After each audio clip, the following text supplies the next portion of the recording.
a voluntary relationship. And the reason why is the end result of this process is not that I treat you or that I cure you. The end result of the process, for Dave, for example, in Dave's Sphere of Water, is that Dave is now fully and completely empowered to handle this and similar issues from now and forevermore. And those tools are now no longer in the hands of someone else. That Dave has to obtain those tools and obtain those helpful remedies from somebody else with their permission or through payment. In other words, it's no longer part of the economy equation. You know, he paid Gary for treatment. I guarantee you that. I know that for a fact. He paid Gary for treatment. But the end result of that treatment is not dependency, where he now has to pay Gary more and more and more and more money to keep treating him. The end result of the treatment is he's now able to self-treat, self-medicate, to become more self-aware with his own illnesses, his own imbalances, and literally given basically even right there the simple tools to begin to extrapolate what he learned about his sphere of water to other issues. What if, for example, excuse me, I know this to be true because I've actually heard other interviews with Dave other than what we have heard here, that Dave does like many people do, where he realizes that he got resolution from a very serious psychological issue that he had almost all of his life, which every medical person would have said, of course, is incurable. What other incurable issues might he be able to address with the same technique?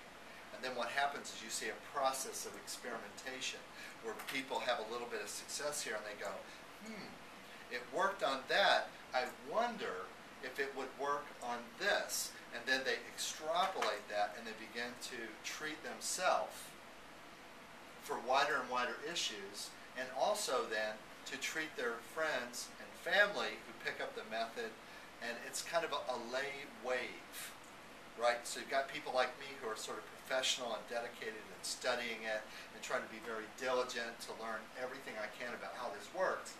But then at the same time, this is that underground wave that I was referring to with Galileo and his model of the universe, that it started with the scientist. Galileo was a scientist. So was Copernicus, his buddy.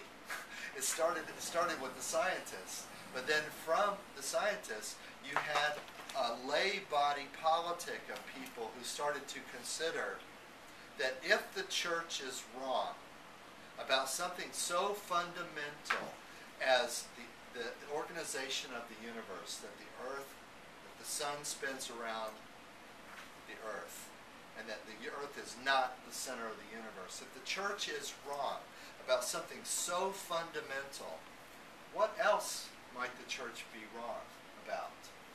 What else? That was actually the beginning of the Reformation.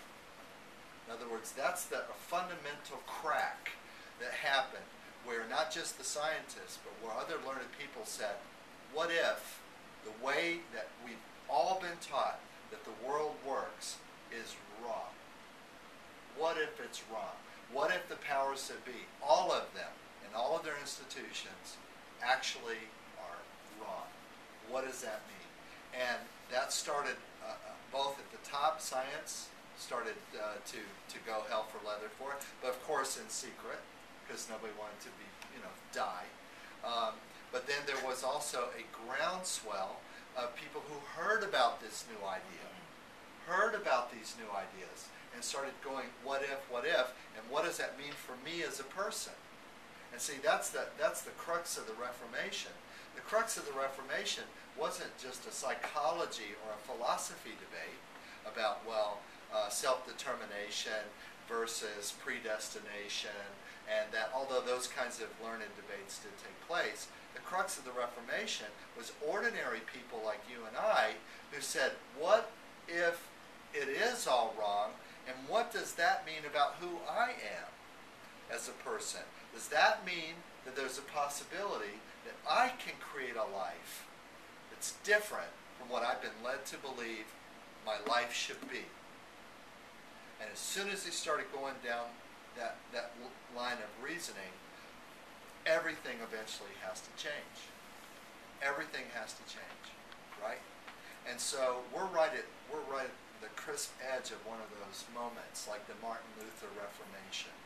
And Martin Luther has already tacked his precepts to the door of the cathedral, and the gauntlet's already been thrown down, and this cat is out of the out of the hat. It's out of the bag, okay? And every one of us, every one of you, is part now of that process. And who knows? But I want you to explore that when you're working and when you start practicing, that you try to understand, just have a picture from this. There's no such thing as just a body that you could ever work on.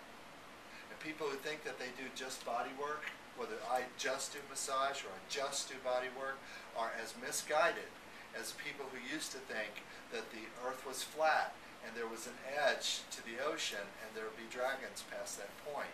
That we are bioenergetic, stress-adaptive, human, transformational machines, and we have many bodies and we have many parts that are all present, all operating, all interlocking, all interlacing, all interdependent, synergistic, sympathetic, all the time.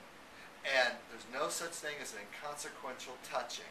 Your body doesn't know when someone touches you that it's just practice. Your head might say that, but your head might go, well, this doesn't really count because it's practice. I don't really have to pay attention because we're just practicing. It's not really going to affect me.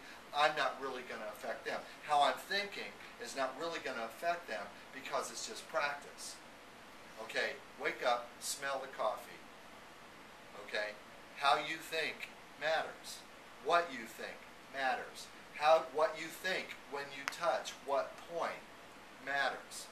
All of it creates various results. Okay, so we're more powerful than you could ever imagine. You're more powerful than you could ever imagine. You might think, if you have any idea that you're limited physically, emotionally, spiritually, or energetically, then I'm here to tell you that is a fantasy, that is a delusion, that is not a valid way to think about yourself. You are expansive, you are godlike in your ability to affect each other, and you're godlike in your ability to affect the world. And that's all we're here to practice.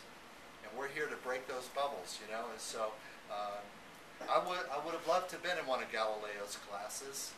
I can only imagine what a fabulous teacher he would have been, how much fun it would have been, not only to hear somebody who was talking about some kind of radical ideas, okay, but the fact of the matter is that he was rational.